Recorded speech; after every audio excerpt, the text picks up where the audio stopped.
নমস্কাৰ আজিৰ ভিডিঅ'ত অসমৰ ইতিহাসৰ 50টা প্ৰশ্নৰ উত্তৰ আলোচনা কৰিম এই প্ৰশ্নকেইটা বিভিন্ন ধৰণৰ পৰীক্ষাত আহিবলগীয়া গুৰুত্বপূৰ্ণ প্ৰশ্ন সেয়ে আপোনালোকৰ বাবে আগৰ পুৰণি প্ৰশ্নকাকত লগতে বিভিন্ন ধৰণৰ কিতাপৰ পৰা প্ৰশ্নখিনি দাঙি আনিছো মই ভিডিঅ'টো যদি ভাল লাগে শ্বেয়াৰ কৰিব আৰু লাইক কৰিব নাপাহৰিব আজিৰ প্ৰথম প্ৰশ্নটো হ'ল পথৰুঘাটৰ ৰণ কেতিয়া হৈছিল 1894 চনত শৰাইঘাটৰ যুদ্ধত আহোমৰ সেনাপতি কোন আছিল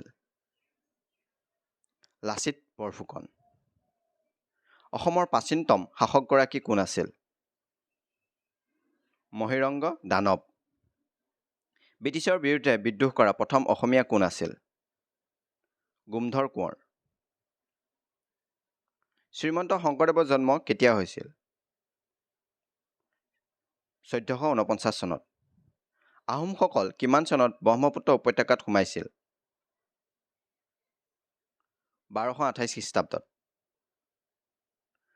আহোমৰ প্ৰথম ৰাজধানী কি আছিল চৰাইদেউ মোগলৰ বিৰুদ্ধে আহোমৰ প্ৰথম যুদ্ধখন কি আছিল ভৰালীৰ যুদ্ধ দুধৰ আলি কোনে নিৰ্মাণ কৰাইছিল গদাধৰ সিংহ নৱগ্ৰহ মন্দিৰ কোনখন পাহাৰত অৱস্থিত চিত্তাচল বৰ্মন ৰাজবংশৰ প্ৰথমগৰাকী ৰজা কোন আছিল পুষ্যবৰ্মন বৰ্মন বংশৰ কোনগৰাকী ৰজাই প্ৰথমে মহাৰাজাধিৰাজ উপাধি গ্ৰহণ কৰিছিল পুষ্যবৰ্মন অশ্বমেধ যজ্ঞ অনুষ্ঠিত কৰা কামৰূপৰ প্ৰথমগৰাকী ৰজাৰ নাম কি মহেন্দ্ৰ বৰ্মন চীনা পৰিব্ৰাজক হিউৱেন চাং কাৰ দিনত অসমলৈ আহিছিল ভাস্কৰ বৰ্মন দিনত কোনজন ৰজাৰ মৃত্যুৰ লগে লগে বৰ্মন ৰাজবংশৰ ৰাজত্বৰ অন্ত পৰিছিল ভাস্কৰ বৰ্মন শৰাইঘাটৰ ৰণ কাৰ দিনত আৰম্ভ হৈছিল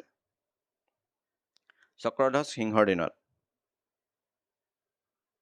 শৰাইঘাটৰ মূল যুদ্ধৰ সময়ত আহোমৰ ৰজা কোন আছিল উদয়াদিত্য সিংহ কোচ বংশৰ শ্ৰেষ্ঠ ৰজাজন কোন আছিল নৰনাৰায়ণ প্ৰথম মোৱামৰীয়া বিদ্ৰোহৰ সময়ত আহোম ৰজাজনৰ নাম কি লক্ষ্মী সিংহ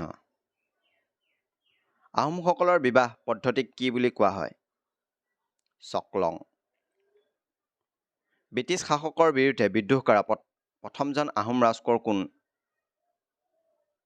গুমধৰ কোঁৱৰ আহোমৰ শেষ ৰজাজনৰ নাম কি পুৰন্দৰ সিংহ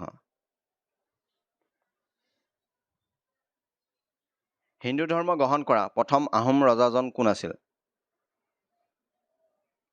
চুহুংমুং 42 আন্দোলনৰ সময়ত ইংৰাজে ফাঁচি দিয়া অসমীয়া ব্যক্তিজন কোন কুশল কোঁৱৰ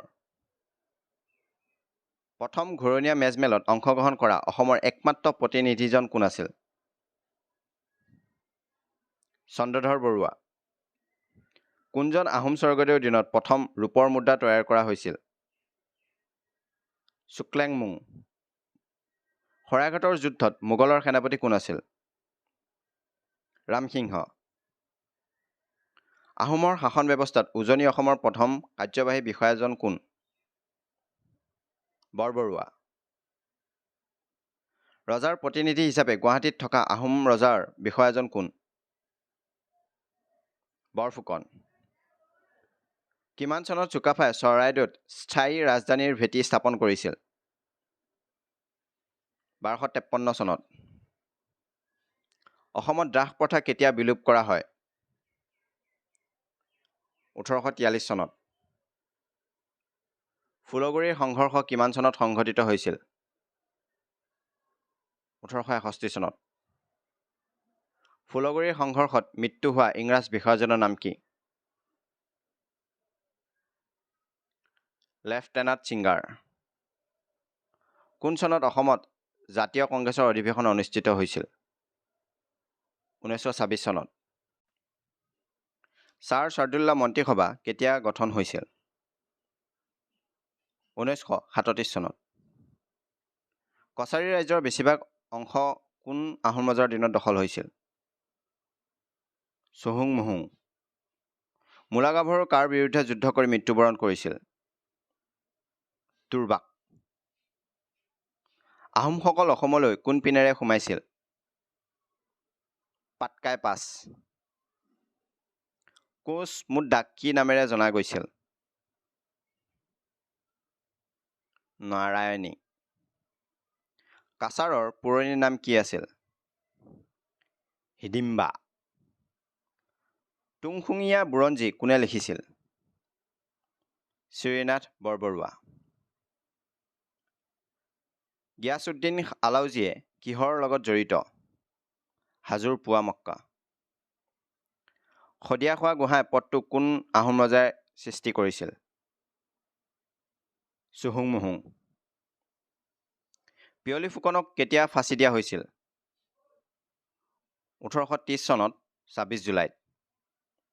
কাৰ দিনৰ পৰা আহোম মুদ্ৰাত সংস্কৃত ভাষাৰ প্ৰয়োগ হৈছিল? ৰুদ্ৰসিংহ। আহোমৰ প্ৰথমজন বৰবৰুৱা কোন আছিল? মোমাই তামুলী। কোচ ৰাজকুমাৰী মংগলদৈক কোন আহোম ৰজাই বিয়া কৰাইছিল? চুকাম্ফা। শৰাইঘাটৰ ৰণ কিমান চনত হৈছিল? 1671 চনত। কোনজন মোগল সেনাপতিয়ে আহোম ৰাজ্য আক্ৰমণ কৰি গড়গাঁও দখল কৰিছিল? মীৰ জুমলা। 350 মাইল দৈৰ্ঘ্যৰ পুৰণি গোহাঁই কমল আলিয়ে কোচবিহাৰৰ লগত কোন ঠাইক সংযুক্ত কৰে? নাৰায়ণপুৰ। আজিলৈ ইমানেই। যদি ভাল লাগে চেনেলটো ছাবস্ক্ৰাইব কৰিব নাপাহৰিব। আপোনালোকে বহুতে চাই ছাবস্ক্ৰাইব নকৰে, প্লিজ ছাবস্ক্ৰাইব যেন কৰে। ধন্যবাদ।